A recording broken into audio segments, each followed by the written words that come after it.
Chris, Hey, Caleb, what's up? what a crazy story. I want to go over. Absolutely, Well, man.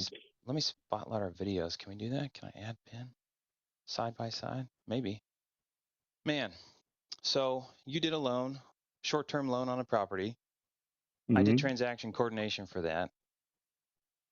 And I think what do we say the thing was that everybody was just trying to get it done? How do we put that?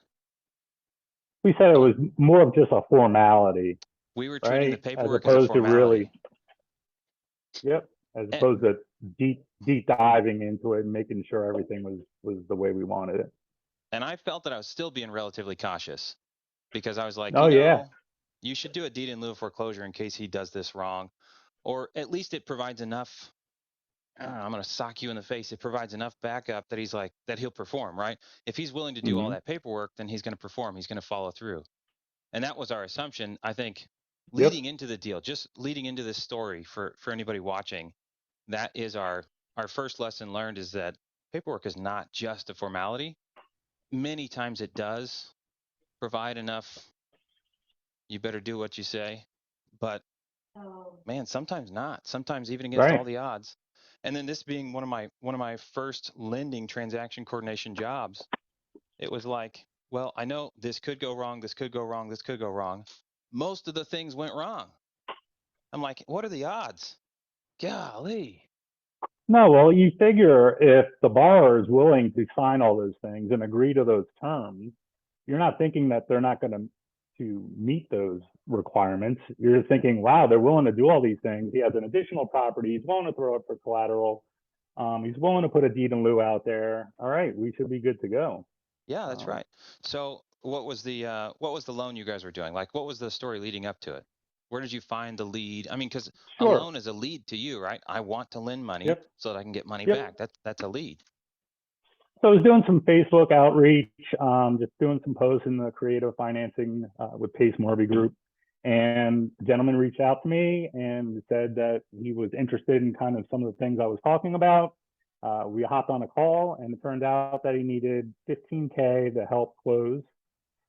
He was going to be doing a flip on this property, and he was willing to pay us 7,500 on the back end of the flip to on top of the 15,000 that we were lending to him. So So why did that he was need those were the initial terms.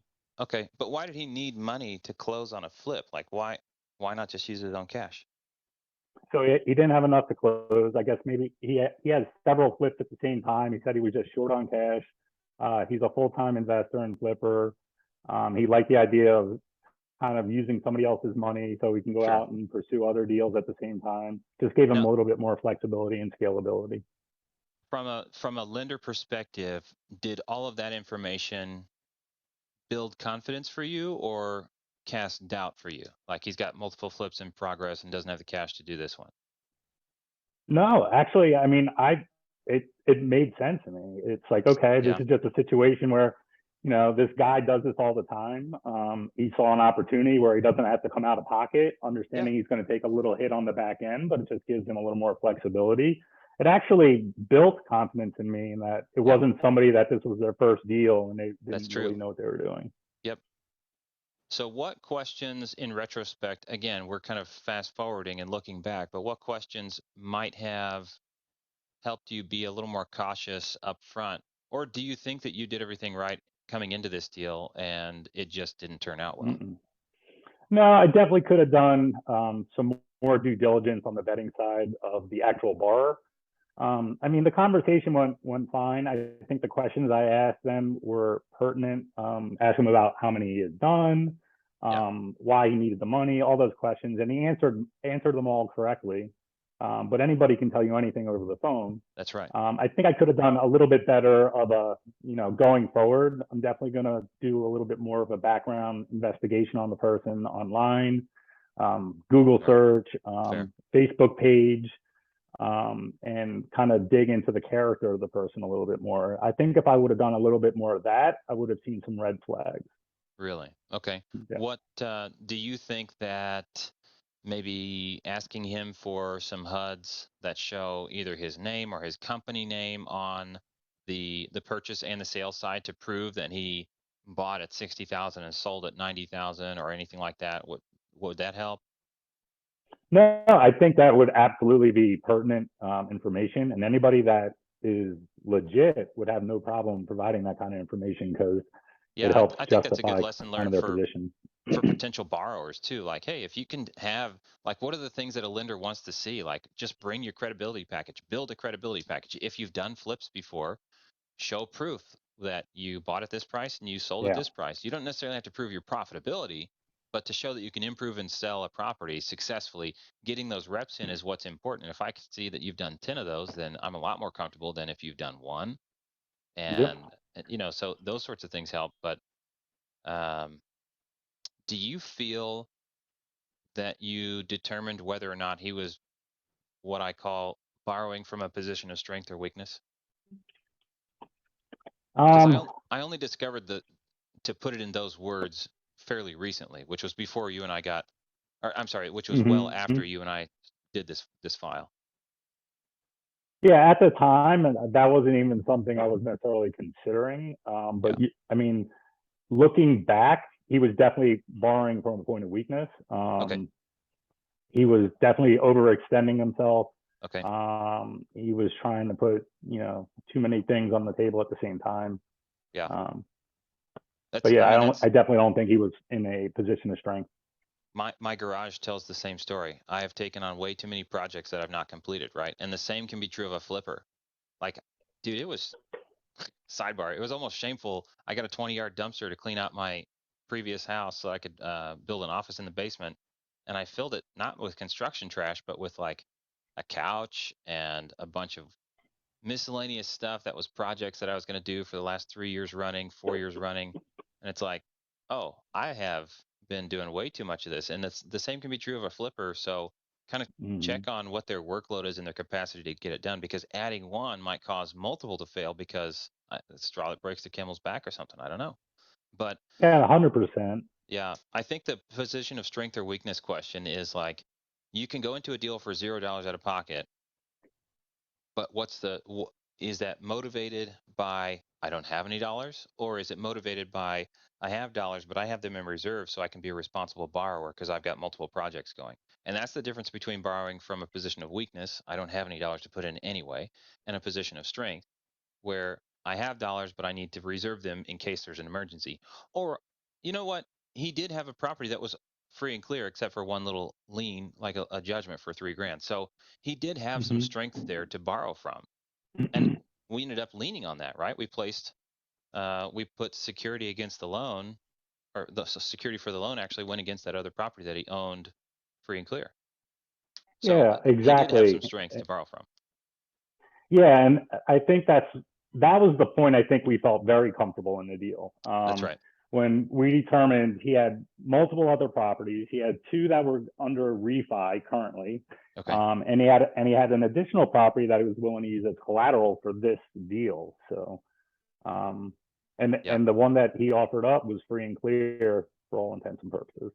Right. So it would have been just fine to place a deed of trust or a mortgage against that property, which we didn't actually do. We had him sign a deed of trust, but Mm-hmm. we didn't record the deed of trust because it was supposed to be such a short-term in and out loan that it's like, look, we've got it. If we need to record it, we'll record it and then we'll take action Yep, against it. But even still, even above and beyond that, we don't have to go through a foreclosure thing because what did we do? We went the nuclear option, which was what? just filed it, deed in lieu. Yep, a deed in lieu of foreclosure. So for those that don't know, a performance deed is like an addendum that you put on a promissory note. It's like, look, if I fail to perform to this level, then I'm going to put a performance deed, which is where I pre-sign the deed back over to you. Maybe not back to you, but I pre-sign a quitclaim deed of a property into your name. And that's signed and notarized, and somebody's holding on to that. So if I suck as a payer bad enough, you can just take the property. And usually that's going to be well in excess of what I owe, right? He was going to owe a max of Mm-hmm. what, including penalties. If he was late, his penalty total cost to you was going to be what? 30K. 30K. So you put 15 in. He was going to do originally 10K on top coming back. So you'd have got 25K back. So 10K of profit. And then if he was late by one day up to like 15 days, was it? Yeah, so Yeah, from 1 day late to 15 days late, automatically he owes 5,000 more. So now his total's 30,000. And yep, beyond that 15 days, then you can record the deed in lieu of foreclosure. You can take the house. So 120, $130,000 house in exchange for a $30,000 promissory note. Well, who's not absolutely. going to And that's pay? what we were thinking too. Yeah, Yeah, who's not going to pay that back? Who would ever consider doing something dumb enough not to be able to pay back $30,000 in the face of a $130,000 loss? exactly. Right? So And that's exactly what we thought. and that's why we thought, the paperwork's just a formality, because who would be stupid enough to do that? But we did still at least do the paperwork, even with Yeah, some minor mistakes. The paperwork is what saved the day, 100%. absolutely. Absolutely. Honestly, Caleb, without that paperwork and without, I mean, we're jumping to the end here, but without actually executing the deed in lieu of Yeah. foreclosure, we still may be waiting to get paid. So, Oh, I can pretty much guarantee that, because there are other people waiting to get paid, aren't there? Other people have lent to this same yeah, individual. Um, yep. Man. And so I saw somebody ask a question. My borrower isn't performing. How do I record the performance deed? I'm like, you should have a copy of it somewhere. Somebody should be holding it so that you can record it. Mm-hmm. What do you mean? What do you mean? What do I mean? A performance deed is like an addendum to a promissory note, but you need the actual deed that's signed by the borrower that somebody's holding, so that if they default bad enough, you can just record it. And they're like, oh, well, I had a TC and they didn't do that. Like, they just signed an addendum that said that they would do one in lieu of foreclosure. Mm-hmm. Okay, but if they're not paying you, do you think they're going to sign the deed over to you now? Well, no. Right. So if you're doing a deed in lieu of foreclosure, you need to have, not in hand, because you probably won't be allowed to hold it in hand. Otherwise, that could be shady. You need a third independent Mm-hmm. party to hold that deed in lieu of foreclosure, unless and until that person defaults. And when you can demonstrate default, that third party can have it recorded or release it to you for recording. So the deed in lieu Mm-hmm. of foreclosure, or the performance deed, whatever you want to call it, saved the day 100% here. Yeah, So, and again, man, I mean, I remember like sending him the email and telling him he had to sign the deed in lieu. He had to have it notarized, so we had to go get it notarized. Then yep, he had to overnight it and have it tracked and sent back to us. And he did all that, yep, and he went through all those steps. So we're like, this is a done deal. I mean, like if he wasn't 100% convincing that he's going to pay at that point, um, so I mean, we literally have the wet copy of his deed yeah. for Like his property. I've got So this envelope with a wet ink original deed in lieu of foreclosure, and I'm like, well, I mean, I need to keep it safe from fire, but hopefully we're just going to destroy this destroy this in 2 weeks, right? yeah, Uh, Not the case. Not the case at all. So close of escrow was supposed to be, what'd you say, 6/17? correct. But before that, even before that, what was the deal? We were just going to be second position lender. We, Yeah. we So as you, initially we as you, and I'm the TC. yeah, yeah, initially Mamadou and I, we were just going to come in as second position on the purchase property. We were just going to do kind of your Right. standard promissory note, second position, deed of trust, Yep. and that's how we initially went in. We submitted everything to the Well, escrow company. bef- before we submitted, though, I was a little concerned when we did our onboarding interview. I was a little concerned that second position loan on a flip property might not really have any equity for you if it wasn't rehabbed well or something along those lines. And so I had Yeah, suggested early on that you still do a deed in lieu of foreclosure, because this is correct. based on the We did. ARV, not the current value. And so Correct. we did. We went ahead and went forward with that action. But Yep. then when we turned the paperwork in to the title So company, then when we turned the paperwork in, and we actually funded at this point, yeah, about a week later, about a week before close of escrow, reached out to the closing attorney, and they let us know that close of escrow is going to be moved. And when we asked why, they said because the lender wasn't comfortable with our position. yeah. So what's the deal with hard money lenders and second position loans? Some people don't know that. So we didn't know a bunch about that either. But it turns out a lot of hard money lenders don't like people coming in behind them on second position.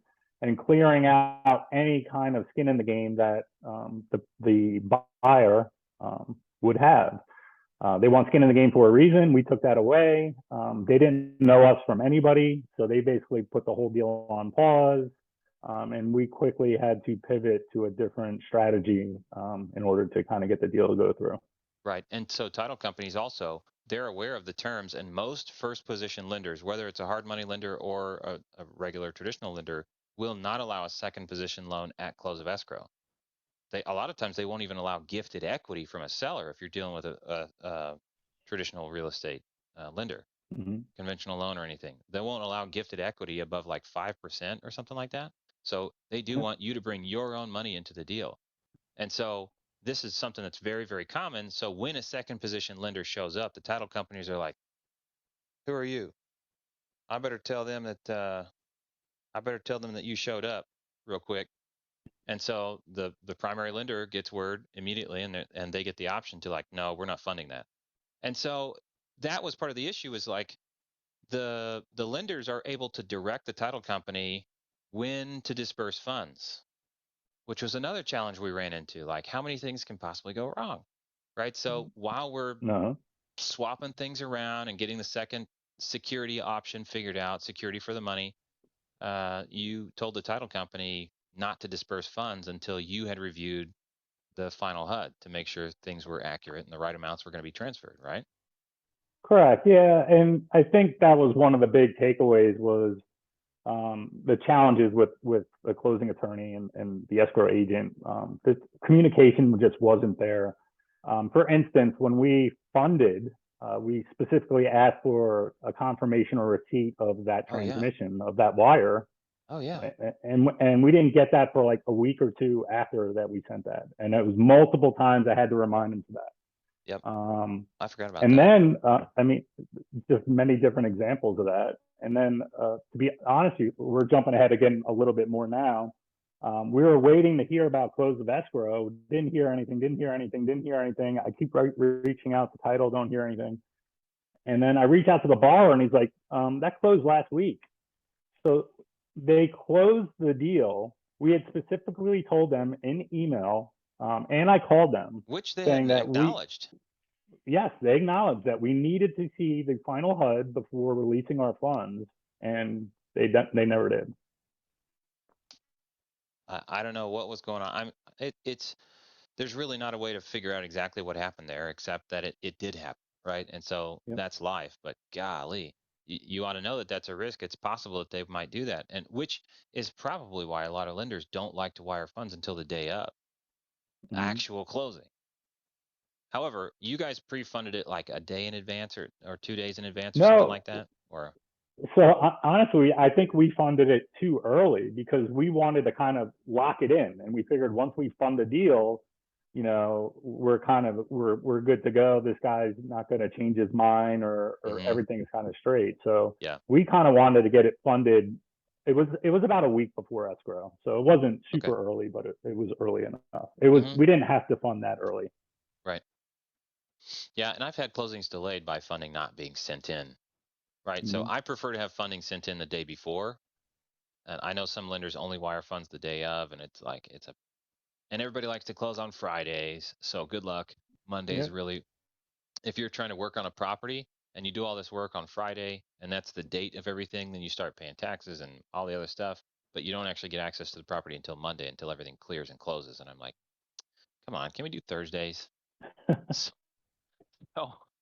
we had the borrower complete a note and deed in lieu. He mailed it to me. It was notarized, all the things. I failed to make them put their on the promissory note. I failed to make them put their mailing address, borrower so and so of such and such address. Now my DocuSign indicated that that was supposed to be an address, but they put something else in. I can't remember what it was, and I was like, paperwork's a formality. Like that's not going to kill it. And it technically that wouldn't Mm-hmm. absolutely murder things, but golly, it could make things way more difficult than they were. And we got lucky that the address he mailed stuff from was also the address that he received certified mail and that he acknowledged receipt of certified mail. Because if he played super dumb and never gave us an address, Correct. then we'd have to find a way to personally serve him notice, which could Yep. take a while.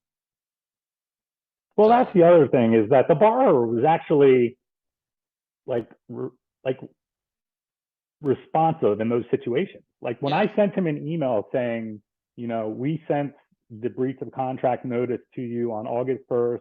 Certified mail says you received it August 3rd, just confirming you received it. Right. I was fully expecting him to be like, no, I never got it. And he's like, yes, I received it in email. So, I mean, he was like kind of like not trying to be deceptive in certain situations, and then others, it definitely seemed like he was.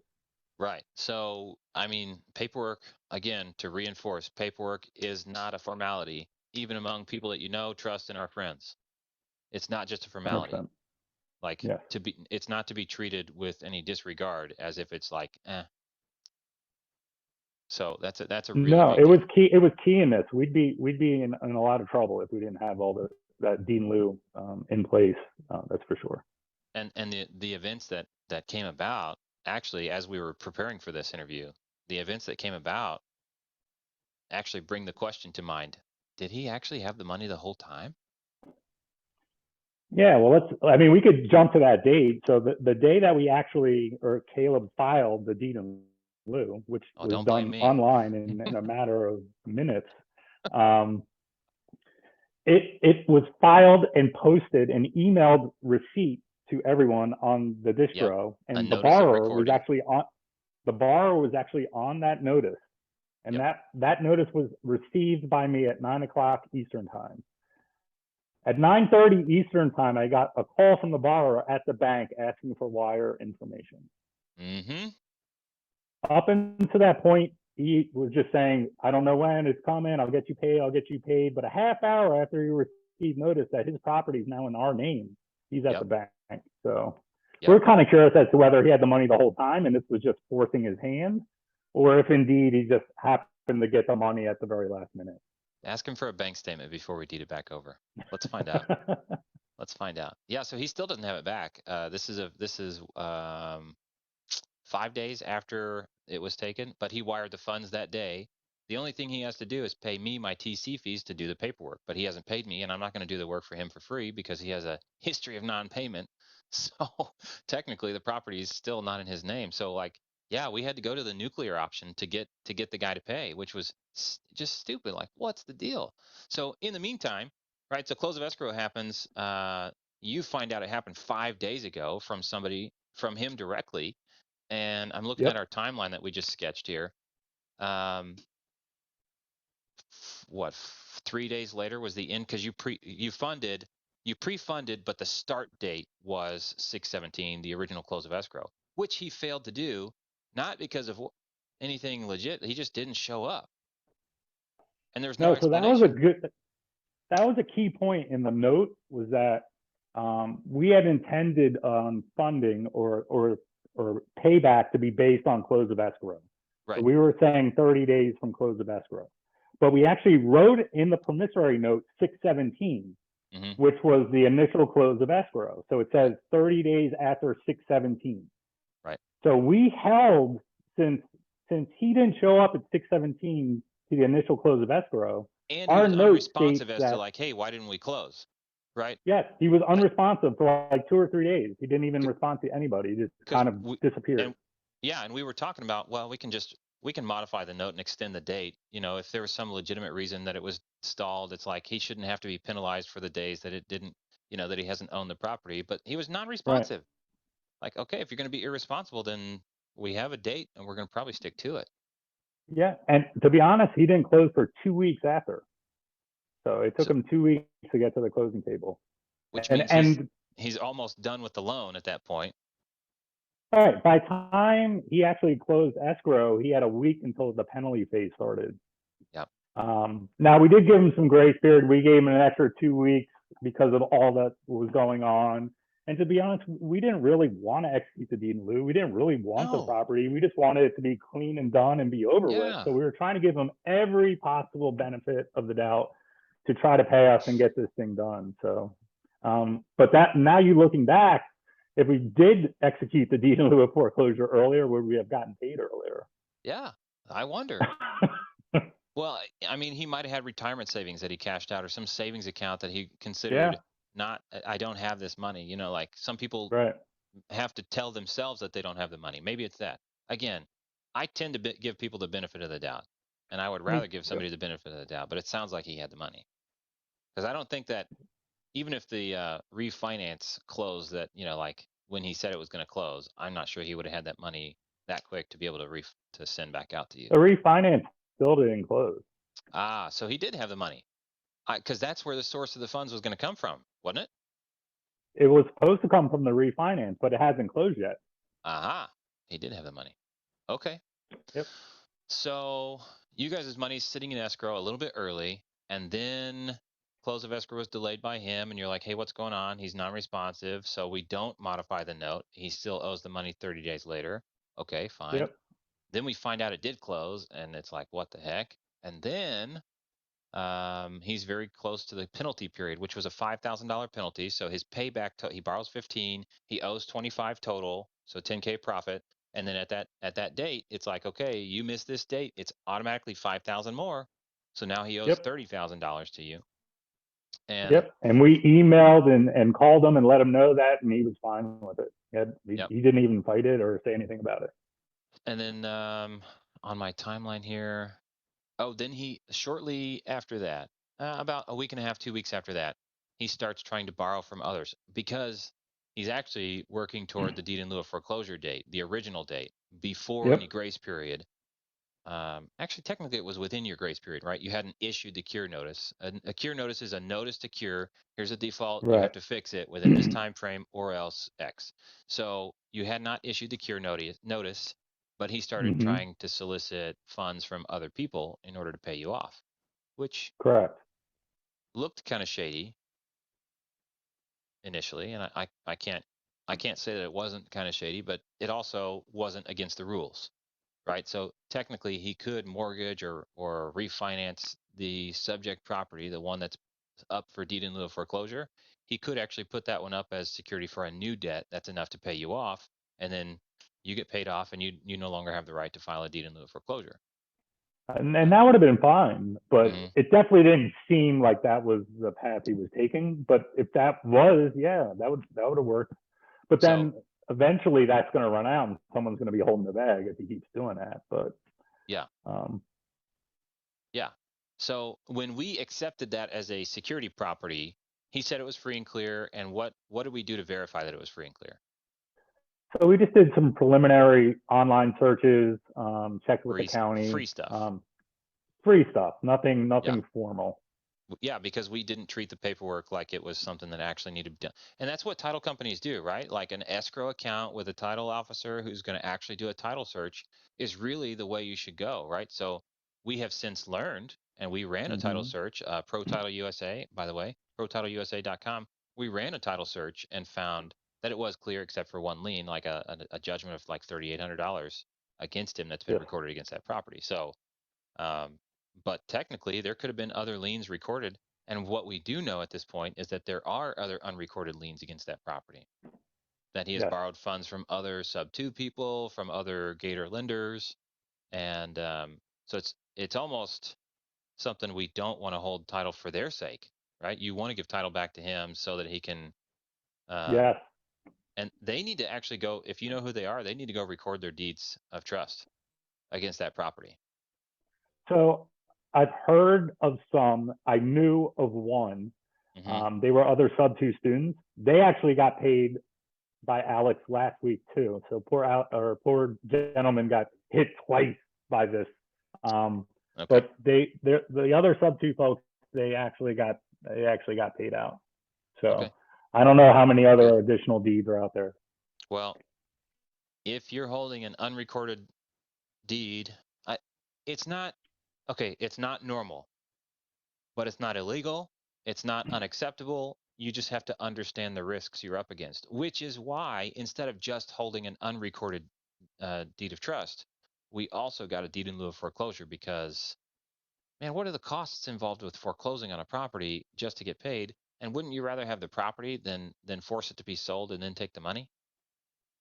Like, isn't a property a better security for the money than using the property to get the funds? Because how long is it going to take? So, and it depends on what state you're in. all these things.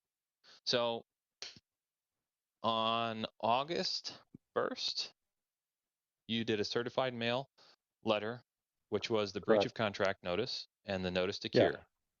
And so Yes. from that date, he has how long to cure, to fix the default? So upon reception of the letter, he had 14 days. Okay, so now So he he has received 2 weeks to received it on get the August money. 3rd. Yeah. Okay. Yep. Yep. And so certified mail tells you when it's delivered. So from August 3rd, he has 14 days to cure, which means to remedy the default, which means to pay you the $30,000. Or else Correct. you can file the deed in lieu of foreclosure, in which he quit claims the house back or over to you in its entirety. Mm-hmm. He releases all claim to the property. And that's a property with tenants, Yes. right? Yeah. So now you're a landlord for a $15,000 loan. Unbelievable. Unbelievable. And I mean, I feel like we gave him every possible chance. And we took it to certain extremes. Per your recommendation, you said, get him on the phone, record a call so that you can show that he clearly understands what's going on. And I did just that. I got the gentleman on the phone. I let him know, I'm saying, this call is being recorded. I just want everything to be crystal clear for all parties moving forward. And he said, sure, no problem. And then I proceeded to have a conversation explaining what's going to happen. This was on Wednesday of last week, explaining what's going to happen if we don't receive payment in the next 24 hours. Yeah, you'll get it. No problem. Yeah, no problem. And we never saw it. So, I mean, just the fact that when he accepted that I was recording a phone conversation with him, Yeah. I felt like, all right, he fully understands. He's not planning on doing anything nefarious. So, okay, we should be good to go. But it just shows it's so hard to tell, because that's the same feeling you've had about him the entire time from the moment you met him. Conversationally, it's like, well, he has the best of intentions. I don't think there's any nefarious activity afoot here. It's like, let's do the deal, right? yeah, So yeah. then during the cure period, he's still trying to borrow money and all these other things. And the last couple of days, he gets a little bit more desperate. In fact, he sends you something about a check he's received, like, oh, I can finally pay you. So How'd at the that go? ninth hour, this was actually the day where we could have filed, but we actually filed the following morning. Um, he sends me and Mamadou a picture of a check. He says, hey, I just got paid. I just got a check for $20,000. I have the rest in cash. I can pay you either later tonight or tomorrow morning. I got this check. We should be good to go. So I said, okay, send over a picture of the check that you just got. He sends it over. It's a little blurry. So I have him send me a second picture that I can see more clearly. And the date on the check was 8/8. So it was over a week and a half old. It was a cashier's check. Just got paid. And he's saying he just got it. So at this point, I'm like, all right, now we're definitely being jerked around. And that's when I was like, all right, Caleb, let's move forward and pull the trigger on Yeah. this. And we did the And next morning. and that day was super busy for me, so I was not very responsive via email that day. And so that all happened, and then I get the notice that it's like, okay, we're done, record it. And so I'm catching up. I'm trying for inbox zero, trying to get there at like 3 a.m. and I'm like going to record this deed in lieu of foreclosure. I submit the file at 3 a.m. Put everybody on the notice list for when it gets successfully recorded. It got rejected once for some technical reason, like as I fill out paperwork every time. The first time I record something in every county, they're like, this needs fixed. Oh, okay, fine. So then I resubmit, and didn't you say to give him until noon to pay? But I had already submitted, and I tried to retract it, and I couldn't retract it. Yeah. So I was like, at this point, it was early in the morning. I was like, I mean, what's the difference if we record at 8 or noon? Yeah, Maybe yeah, there's this slight chance that check that he showed me is real. I guess part of me was hoping he'd come through, and I was yeah, just like, all right, just give him the noon. There's no real difference. And by that point, it was too late. I think it was already processed. yeah, yep. And so when we're looking at our timestamps, it was like So I tried at 3 a.m. and then the first thing, as soon as they opened, they rejected it and I fixed it immediately. But that was about the same time you said give them till noon, but I had already submitted it and I couldn't retract it. So that's like my Yep. time 8 a.m., your time 9, and then Yep. it was recorded 30 minutes later, and everybody, you, me, Mamadou, and the borrower, all received an email from the count or from Simplifile that said, "Notice of recording. Your Yep. uh, your deed in lieu of foreclosure has successfully recorded," which means it's Yep. now in Chris and Mamadou's company names. The Yep. property is now legally owned by those companies, Yep. and the borrower was on that email as well. Yes. So He sure was. then he called you 30 minutes later. So 30 minutes later, calls me from the bank. Send me your wiring information. Dude, and I'm like almost sick to my stomach this whole time. Like, dude, we really have to do this? Are we gonna get Yeah, sued? Like, I I know. know We even talked about that morning, Caleb. We were texting back and forth, like, what's worst case scenario? What are we looking at here? yeah. Do we really want to do this? Like, what are the risks Um, if we actually follow through on our side of the contract and take the property? Right? Am I subject to lawsuit as the paperwork processor person? Are you subject to lawsuit for like usury laws or something? Can somebody find some Absolutely. technicality to sue us? And then how much is it going to cost? Even if we win, how much is it going to cost us in the process? Yep. Yeah, So it was something none of us really wanted to n- do. I mean, nobody you wanted it. know, it, but it was something that had to be done because 30 minutes later he's at the bank ready to wire us Apparently. funds. So I mean, I'm laughing right So now, but technically it still isn't at the recorded time it back was to his name. crazy It still because is. But because then I texted you back. I'm like, Caleb, man, he's at the bank. He's willing to pay us. Do we accept payment? Can we deed this property easily back to him? And you said yes for this amount of money. yeah, I'm And like, I, then I let's need my get him to recording pay it. fees paid. Yeah. I need Yep. my recording fees paid. I got labor. I got to write a new quit claim deed. Um I got like 5 or 6 things I got to do. So we're looking at $528, I think. And so I you think it's said send me the 548. invoice. Yeah. Yeah. So I Yep. sent you the invoice and you sent it to him. He wired you the funds, but not enough to also include the 548. So now he has to pay me directly for my labor. And Yep. we're 5 days past, and he hasn't sent me anything. And you've reminded him once or twice. Yep. Sure have. I'll remind him again today too. Yep. I want that to be done. You need to get paid. Let's get this house back over to him and just be able to walk away. Yeah. And man, don't let him watch this yet. But like at some point, even if he doesn't pay me, I would rather put it back because he's already paid you. I'd rather just record it back and not have let him have any grounds to sue anybody for not transferring the property back. Yes. Yeah. So I feel the same way. Like yeah, at some point, whether it's tomorrow or at some point, I can talk to Mamadou and either we cover it and get you to do that, or yeah, figure out something. just lower profit margin out of your Yeah. Yeah. It's fine. yeah. So I'm just going to start reading through our list of lessons learned as we've gone through this.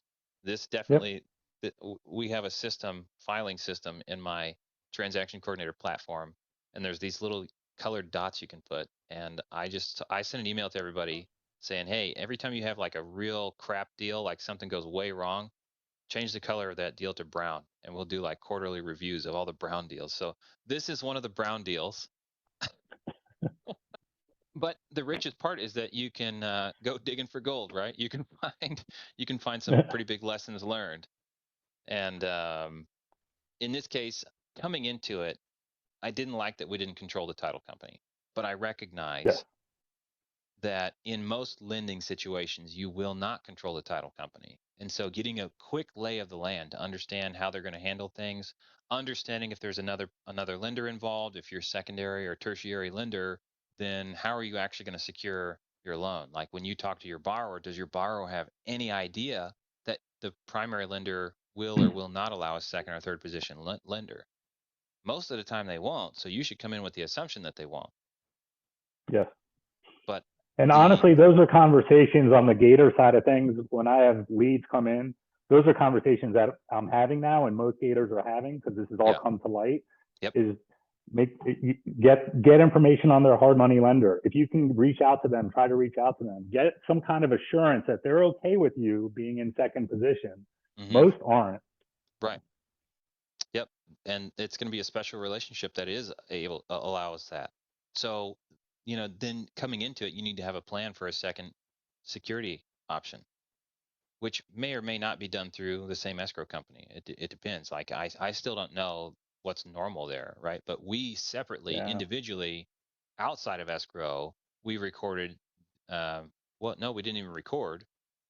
We could have recorded a deed of trust against that other property when it was funded, Mm-hmm. but it seemed like kind of an extra hoop to jump through when really, like, why why swing a stick when you've got a shotgun?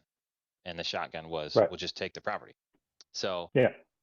the key phrase for you when we were chatting was something about controlling the narrative, Yes. which, and 100%. that's really tough to do. And like wrestling to get control of the narrative from early on so that you can explain what's happening, because confused minds always say no. So who are these random people throwing money into escrow and making demands of us, right? If you put yourself in the chair of the closing attorney or the escrow agent or something like that, it's like, who are Right. you? Who are you with Yeah. $15,000? Somebody else is putting $85,000 in here, and you're coming in with 15. Who are you to tell me what to do? Right.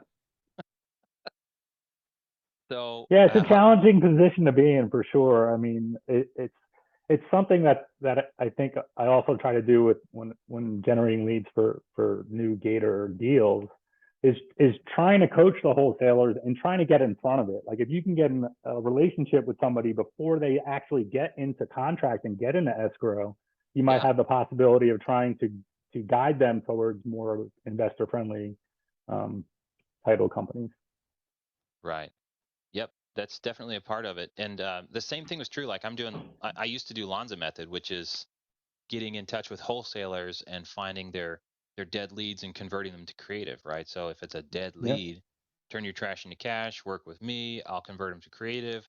But I was also working a W-2, so I had to train all my people, which is a huge endeavor. And then you find a few gems that come up Yep. out of all the crust where they're like, yeah, they'll learn to work the way you want to work, and you have a great relationship. And I've got one remaining out of all the work I did with dozens of people, training them how to vet leads for creative. Like, no, I'm not going to be a lead manager calling random people just to see if they'll consider creative. I need you to rule out cash, realtor, and keeping it before. And then they still want to sell. After all those things are disqualified, if they still want to sell, now we're talking creative because that's the only option. And they're asking me to buy their house, right? Yeah. That's who I want to talk to. But training Yeah. someone to not send me a bunch of trash is tough. And so the same thing with the lending. It's Yeah. really tough to train people. It's a lot of time and effort, but the few relationships you get long term probably would be pretty great, as Yep. long as nobody's got better terms than you. As long as they're not being coached by Yeah. 15 other Gators with better terms. Yeah. Yeah. So another thing we learned was to do title searches and to find a way to do it. And we didn't know, this is so early for everybody involved, that we didn't know where to find a title search. I had called companies before and asked for title searches, and they don't just sell them for some reason. And I just ran into difficulty. So we didn't have a really good answer. So we just did free online lookups to check and see if he was the owner of the property. But we really couldn't do a quality search. And now we're going to be using protitleiusa.com unless and until I find something better, but at least it's an immediate option. And what did you do? Single or two owner search? Two owner search. I think Oh, it was 189 yeah, he should pay you all for that done, and too. it took. The borrower should be paying for all that stuff to vet the deal, really. So, and that took what, a day turnaround time? Not I would say maybe 8 hours, half a day. I think I Yeah. did it that night, and like the next like lunchtime I had it. Yep. It was quick. So doing a title search on every security property, if they're going to put up an alternate property for security, do a title search. It's like Yes. $87 for a single owner and 187 for a double owner or something like that. So you're looking at $200 or less to find out, to make sure whether or not it's legit, and you should make them pay for it. Should be that simple. Yep. Um, and just because someone's willing to do a performance deed does not mean that they're going to be responsible. That was the big thing, because I thought that was like, to to me, it was like a Yeah, slam dunk. This guy is I know. signing over the deed to his property. We're Yeah. good to go. And Who's not going to pay back $30,000 when they stand to lose 130 with a renter installed and all that stuff? Like that was the slap in the face to me. Was like, wait, what? yeah, Why are we having to do this paperwork? Why are we having to file a deed in lieu of foreclosure? Doesn't he understand? But I don't know. I can't make it make sense. It's just don't take it for granted that just because someone is willing to sign over the nuclear option to you does not mean that they're going to be responsible. yeah. That's crazy. If you don't Mm-hmm. control the narrative, here's the next one. If you don't control the narrative with the title company, who are you? Why do they care? So they may not respect your wishes. You guys had funds in escrow. You said, do not release our funds. They acknowledged, don't release my funds unless and until we see and approve the settlement statement. They still did it. Yep. So it's really hard, especially for a second position lender, to get control of a situation. But yours is the most risky money. It's almost like you need the control more than the primary lender. 100%. Absolutely. I personally learned, do not hold a deed in lieu of foreclosure for somebody else. Don't do that. I do not want, I mean, I've described it before as a gasoline soaked turd, and I don't want to be holding it when it catches fire. And this one caught fire, and I'm holding it. So I knew something could go wrong. I Oh identified man. many of the things that could go wrong, and then most of them did. And I was like, on the first deal, really? So don't hold deed in lieu of foreclosure for somebody else. That's an attorney's job. Hire an attorney or a servicing company. Look somebody up and have something in place before you do that. I failed to capture the mailing address on the promissory note, and we got lucky that he didn't play hardball, or we would have had to Yeah. physically locate him and serve him personal notice and give him 15 days from that, or 14 days from that time before we could record the deed in lieu. We learned that paperwork should not just be disregarded as just a formality, but even among friends, like you need to treat it with the care that it deserves. Using somebody else's template that you don't understand, that means, is not acceptable. Don't just download some template. You can pay an attorney, but you should still read your paperwork. Ultimately, whoever signs it is responsible, Right. but every party involved in the transaction should do their best to understand. So paperwork should not just be treated with disregard.